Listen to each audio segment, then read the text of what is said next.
Hello, friends. Welcome back to my channel Career Advice.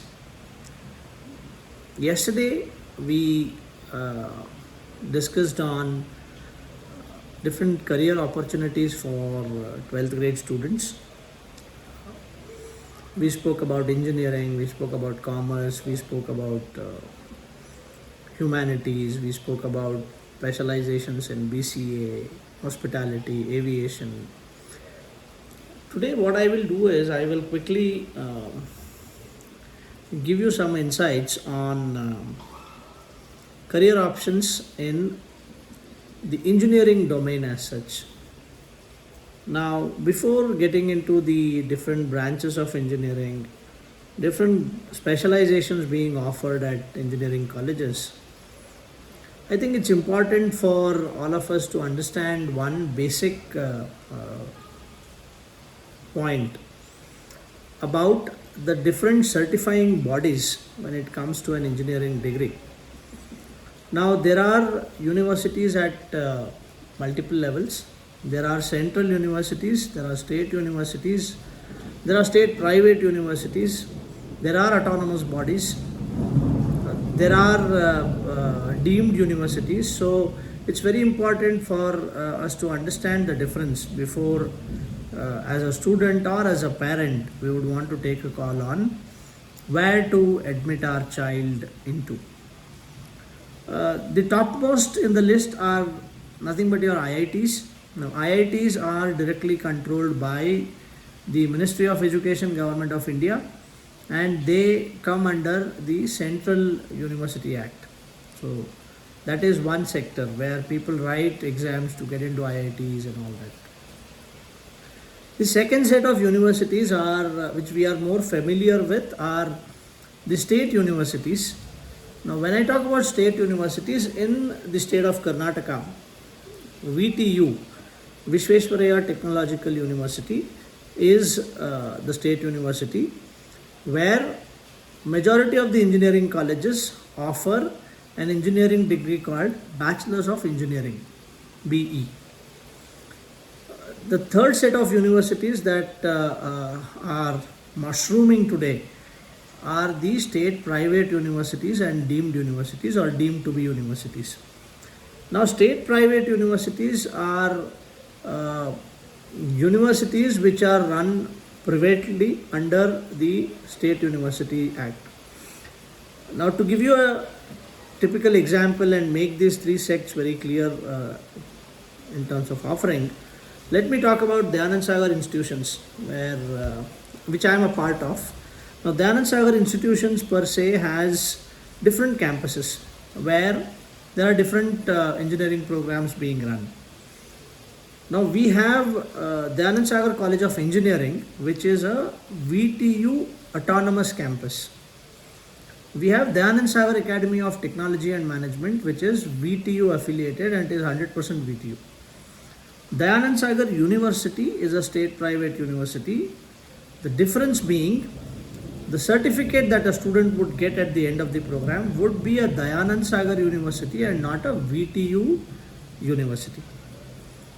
There are certain advantages in terms of studying from a private university as compared to a state university, mostly to do with the content and curriculum. Now, since these are private in nature, they have an autonomy or they have a freedom to design the content, develop curriculum around what's required in the industry.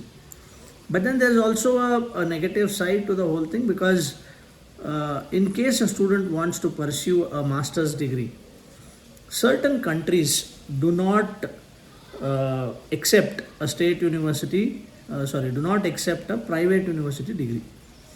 That's where VTU or any affiliated college to the state university adds more value to a student in terms of a degree. Now, talking about what are the different engineering programs available, because programs are also getting designed and developed every second day, and with the kind of technological advancements that are happening, let's say a couple of years back we spoke about an Apple Watch which was out of the world, and today if you see Every second manufacturer in the country is coming up with smart watches. So technology is, I would say, growing at a very, very fast pace, and hence the need of computer science engineers is in demand. So today, every student you ask him who wants to become an engineering graduate says he wants to do it in computer science or a related branch of computer science engineering. Now, when this is the demand, colleges definitely look at having more programs under the computer science and engineering basket. Now, typically, colleges have under computer science, there are specialization in artificial intelligence, machine learning. There are specialization related to data science.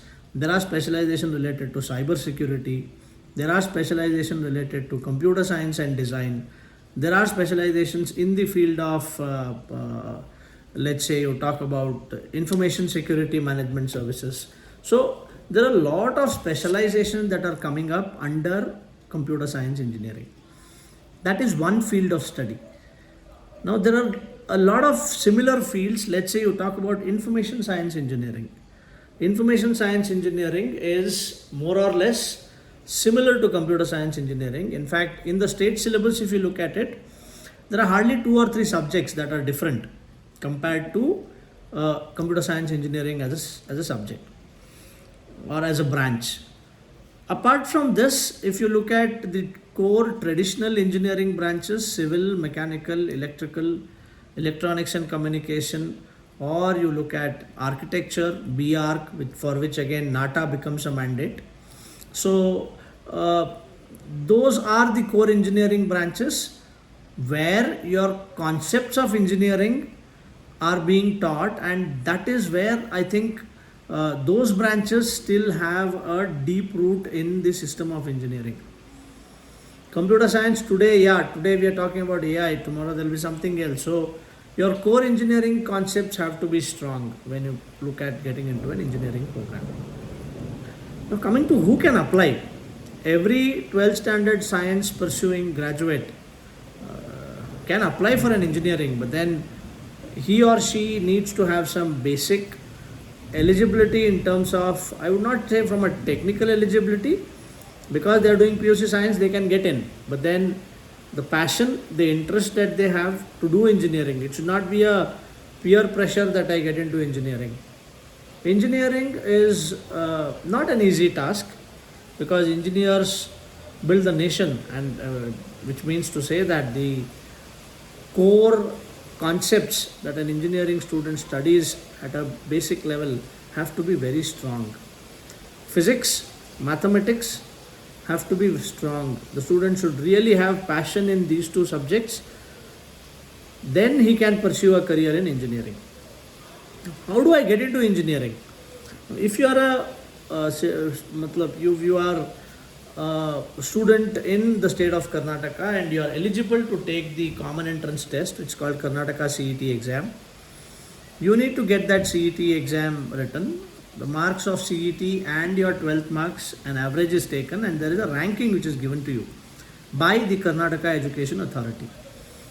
Now once the KA ranking is given, you will have an option to get a seat allotment done. It's a long process.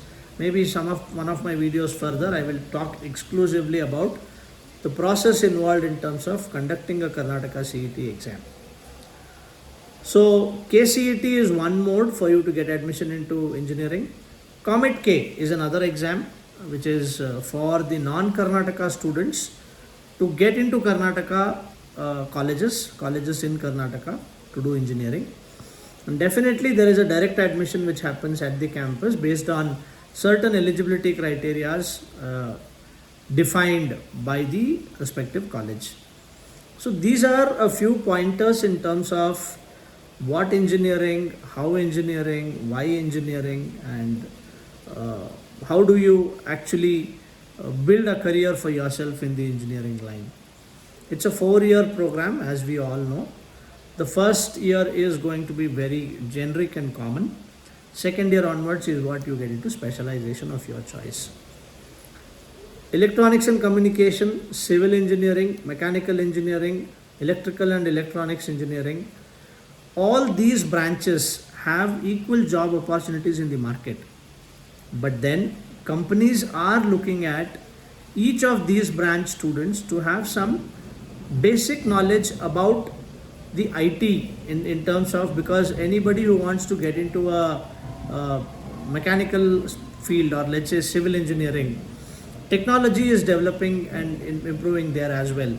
So there are technical subjects related to IT which a student has to study in those branches, and the job opportunities are equally good for them as well. So these were, I think, a couple of points that I wanted to cover today. Maybe in the subsequent videos, I will talk much more branch wise, or maybe the admission selection process and all that. So stay tuned, keep yourself updated on what's happening in the in Career Advisor channel. Obviously, like, share, and subscribe to banta hai. So do well. All the best, and then stay connected.